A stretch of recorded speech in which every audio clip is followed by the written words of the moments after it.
Desde que eu era pequena, aprendi que existia uma hierarquia dentro da minha própria casa, e eu não estava no topo. Meu nome é Carolina, mas minha mãe raramente usava meu nome com afeto. Para ela, eu era a gordinha, a esquisita, a sem jeito. Já minha irmã Amanda, 3 anos mais nova, era tratada como uma princesa. Loira, magra e de sorriso encantador, Amanda sempre foi o orgulho da família. Era como se, quando ela nasceu, minha existência tivesse perdido valor. Nossa infância foi marcada por contrastes. Lembro de um Natal em que Amanda ganhou uma bicicleta rosa com cestinha e adesivos, enquanto eu recebi uma blusa que nem me servia direito. Quando chorei, minha mãe me olhou com desdém e disse: "Se você emagrecesse, talvez coubesse." Eu tinha 10 anos. Na escola, eu era esforçada. Tirava boas notas, participava das apresentações, me dedicava.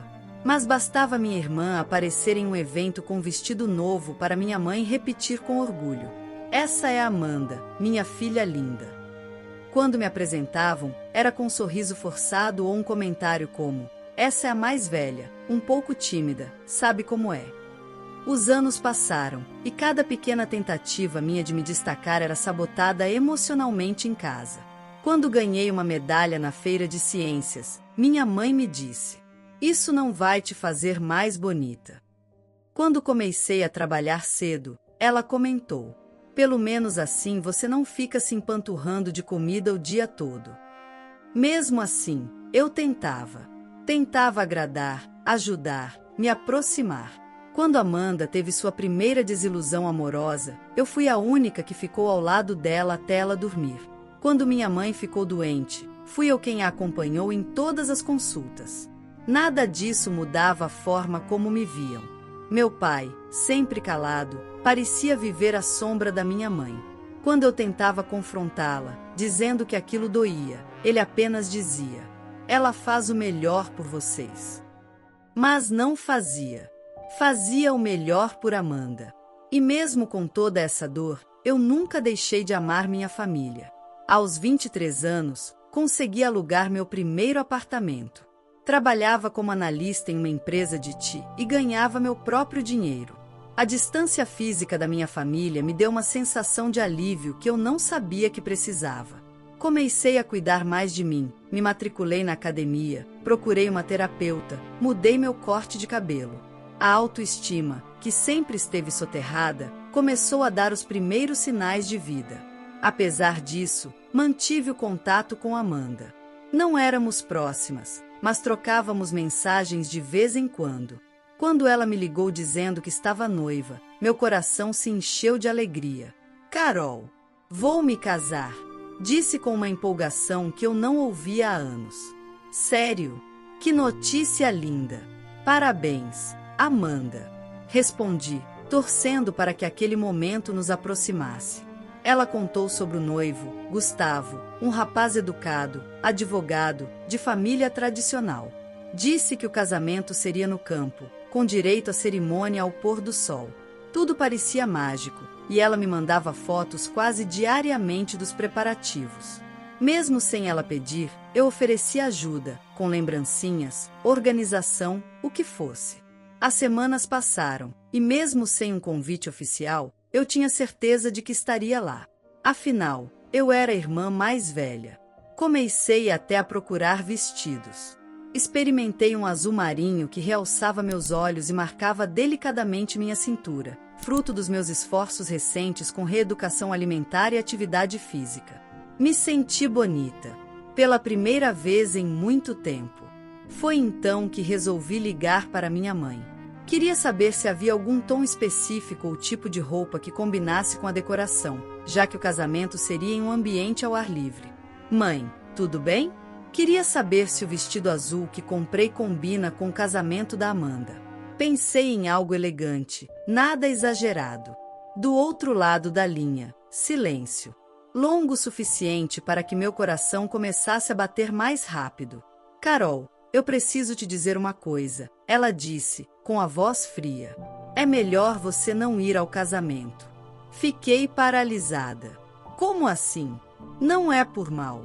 É só que, com esse seu corpo, você vai envergonhar a família.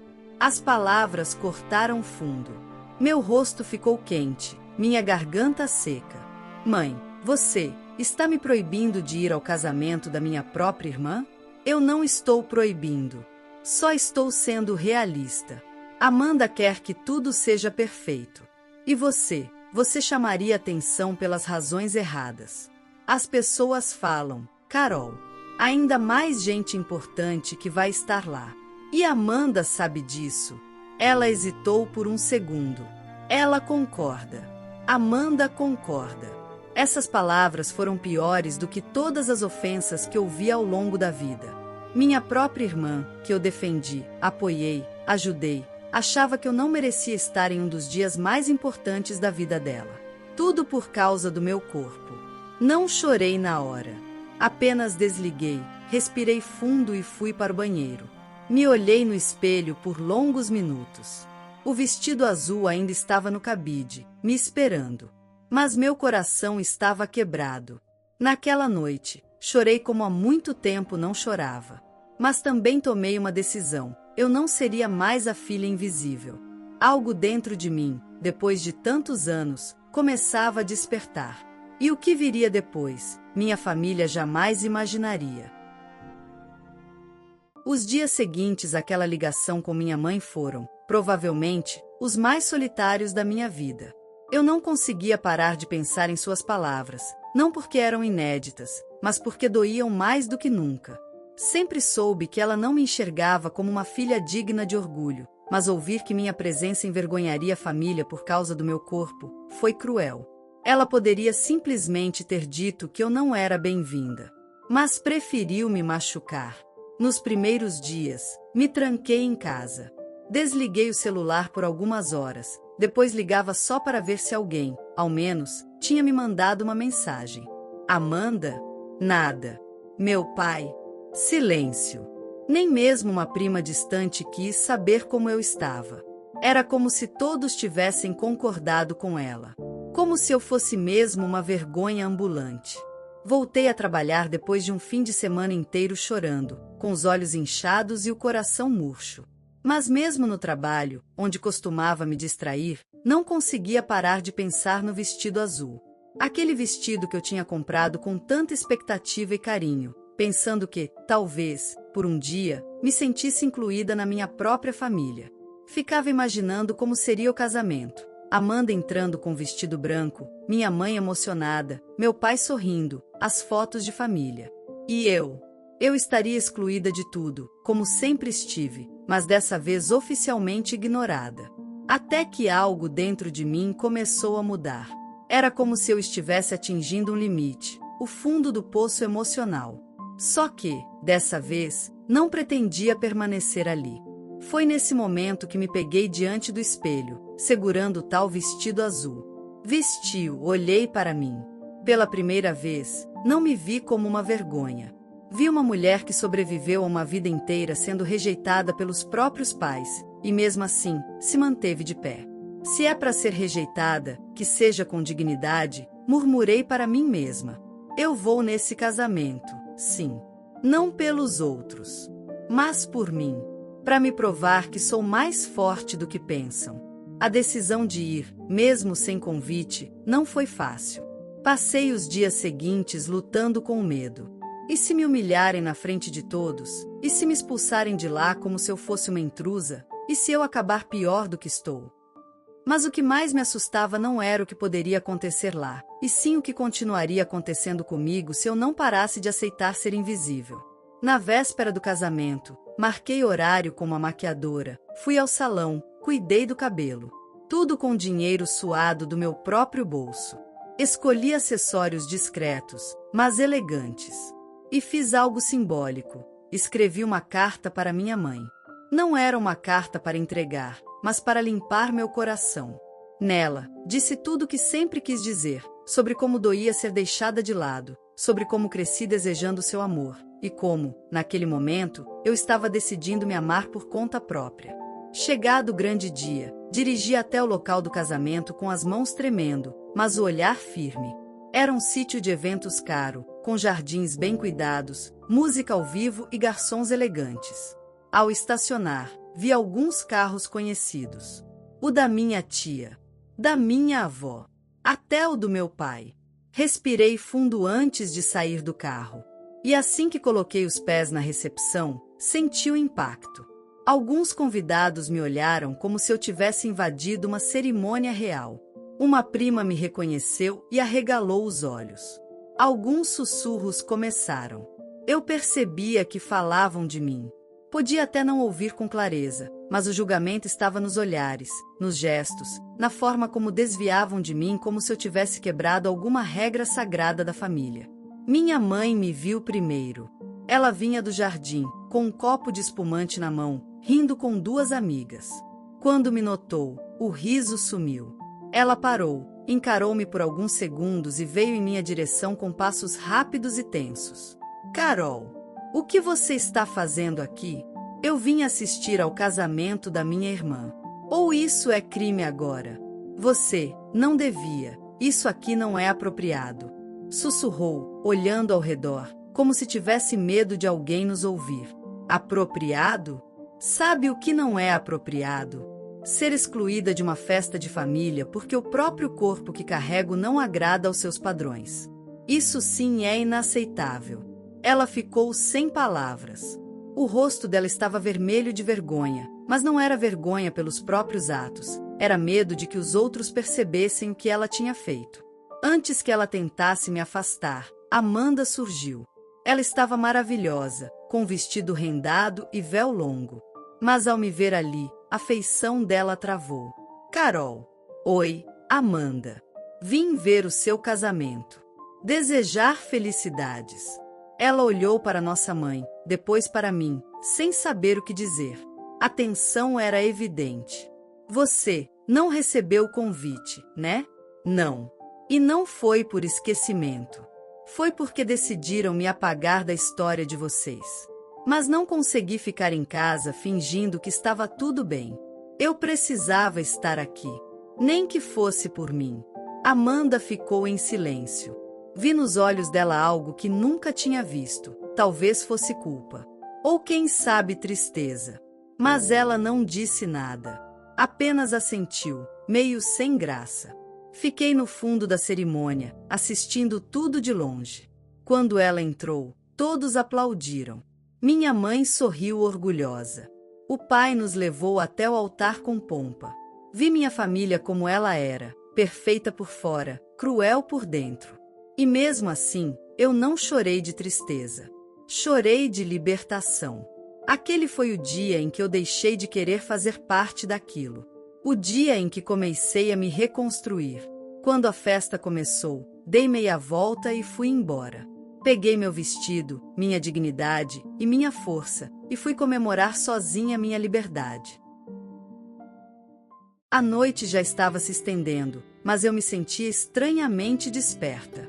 O céu estava coberto de nuvens pesadas, como se o universo quisesse, de algum modo, se alinhar com a minha mente tumultuada. Ainda com o vestido azul que usei no casamento de Amanda, eu me encontrava sentada no sofá da minha casa, olhando para o vazio da sala. Aquele vestido, que deveria ser algo simbólico e alegre, agora parecia um manto pesado sobre mim. Mas, ao mesmo tempo, ele carregava o peso da minha decisão, a escolha de ser eu mesma. Fiquei ali por um bom tempo, sem conseguir dormir, minha mente rodando em um turbilhão de pensamentos. As palavras da minha mãe ainda estavam ecoando em meus ouvidos. Com esse corpo, vai envergonhar a família. Eu já havia ouvido isso várias vezes, e embora soubesse que ela falava da boca para fora, em algum nível, sempre tive a sensação de que ela estava certa.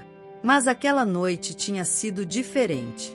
A vergonha, ao contrário do que ela imaginava, já não me consumia mais. A verdade é que eu estava aprendendo, na Marran, a me libertar das expectativas alheias. Eu havia sido moldada ao longo de toda a minha vida para ser a filha perfeita, a esposa obediente, a mulher que sempre colocava as necessidades dos outros à frente das minhas. Mas agora, eu estava vendo tudo de forma diferente. Meu corpo, meus sentimentos, minha alma, eram meus. Eu finalmente me via com o olhar de alguém que começou a perceber seu próprio valor. Naquela madrugada, o silêncio da casa parecia me abraçar. Estava sozinha com meus pensamentos e com a sensação de que algo grande havia mudado. Não só naquela noite, mas dentro de mim. O que aconteceu no casamento, o que minha mãe disse, tudo se alinhava com a decisão que eu tomara. Não mais me submeter ao que os outros esperavam de mim. Eu estava cansada de ser aquela mulher que sempre aceitava ser negligenciada, ignorada ou humilhada. Eu não era só um reflexo da minha mãe, ou um produto do que ela queria para mim. Eu era minha própria história, e era a hora de contar essa história. Eu me recostei no sofá, fechando os olhos, tentando encontrar algum tipo de conforto no silêncio. Era um tipo de paz estranha, mas reconfortante, que invadia meu peito. Era como se o peso das expectativas de todos tivesse começado a desaparecer aos poucos. Não precisava mais provar nada para ninguém. Mas, mesmo assim, a dúvida ainda me rondava. Eu sabia que minha mãe e meu pai não ficariam satisfeitos com a minha atitude. Eles sempre esperaram mais de mim. Eles queriam a filha perfeita, sem defeitos, sem falhas, sem questionamentos. Eu era, para eles, um reflexo do que eles sonhavam para a família. Porém, não era mais isso que eu queria ser. E então, meu celular vibrou, quebrando o silêncio da noite. Era uma mensagem do meu pai. A curiosidade me consumiu, e fui até ele. A última coisa que eu queria naquele momento era conversar com ele, mas, ao mesmo tempo, algo em meu interior me disse que eu precisava encarar de frente tudo o que estava por vir. A mensagem dizia apenas: Carol, precisamos conversar. Eu não entendi o que aconteceu hoje. Quero que você saiba que sempre estaremos aqui, mas você precisa mudar sua atitude. A família não pode se envergonhar de você. Era mais do mesmo. Ele se preocupava com o que as pessoas iam pensar de mim, como sempre. Não havia empatia, não havia preocupação real com meus sentimentos. Era como se eu fosse um enfeite na família, algo que precisava ser moldado de acordo com a conveniência deles. Com um suspiro, fechei os olhos e respirei fundo, sentindo uma onda de raiva e tristeza ao mesmo tempo. Fui até o banheiro e me olhei no espelho. O rosto refletido era o mesmo, mas algo estava diferente. Os olhos que antes refletiam medo e insegurança agora mostravam determinação. Eu tinha que enfrentar aquilo. Não podia mais ser a filha que todos queriam que eu fosse. Eu precisava viver minha vida sem pedir desculpas. Minutos depois, a campainha tocou. Meu coração disparou. Eu sabia quem era. Era o meu pai. Ele sempre gostou de aparecer de surpresa, como se sua presença fosse suficiente para resolver tudo. Respirei fundo e fui até a porta. Quando abri, lá estava ele, com aquele olhar sério e preocupado, como sempre. Carol, precisamos conversar, disse ele, sem rodeios. Eu não disse nada.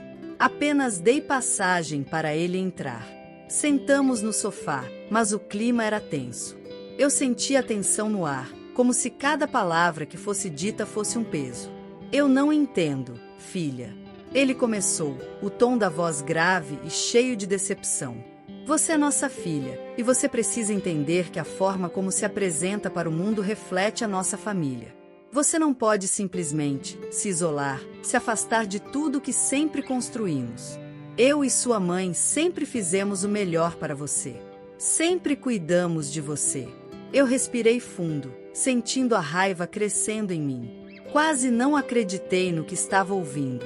Ele ainda não entendia o que estava acontecendo. Ainda não sabia o quanto eu estava sufocada pela imagem que eles tentaram forjar para mim. Pai, o que você não entende é que, por muito tempo, eu tentei ser a filha que vocês queriam. Eu tentei me encaixar nas suas expectativas. Eu fiz tudo certo, fui sempre a boa filha, a boa esposa, mas eu não posso mais. Não posso continuar me sacrificando por algo que nunca foi meu. Eu preciso ser eu mesma. Eu estava falando mais do que imaginava, e o medo de desagradar meu pai já não era mais tão forte. Eu precisava dizer aquilo. Ele precisava ouvir. E, por mais que doesse, eu precisava ser verdadeira, não só com ele, mas comigo mesma. Ele olhou para mim, com os olhos arregalados, sem entender. Mas eu vi algo ali, algo que não esperava. uma ponta de tristeza. Aquele olhar me dizia que, no fundo, ele sabia que a filha que ele conhecia não existia mais. Talvez nunca tivesse existido de verdade. Eu não sei o que dizer, filha. Você mudou. Mas, se é isso que você quer, ele suspirou, a voz embargada. Não sei se posso aceitar, mas eu espero que você seja feliz. Só isso. E com isso, ele se levantou, me deu um abraço desconfortável e saiu pela porta. Não havia mais palavras a serem ditas. Eu fiquei ali, sozinha no sofá, sentindo uma paz diferente. Não era a paz de uma vitória, mas a paz de quem, finalmente, conseguiu se libertar. Não era fácil, mas eu sabia que era o começo de algo novo. E, pela primeira vez em muito tempo, eu estava pronta para seguir meu próprio caminho, sem olhar para trás. A história de hoje chegou ao fim. Não se esqueça de comentar qual lição você tirou dela. Também deixe um like no vídeo e se inscreva para não perder os próximos vídeos. E se você quer conhecer o final da história da mulher que viu seu pai ser demitido por um motivo misterioso após trabalhar por 30 anos, e depois de investigar descobriu um segredo chocante, clica no vídeo que está aparecendo aí na tela. Te vejo nessa história. Grande abraço!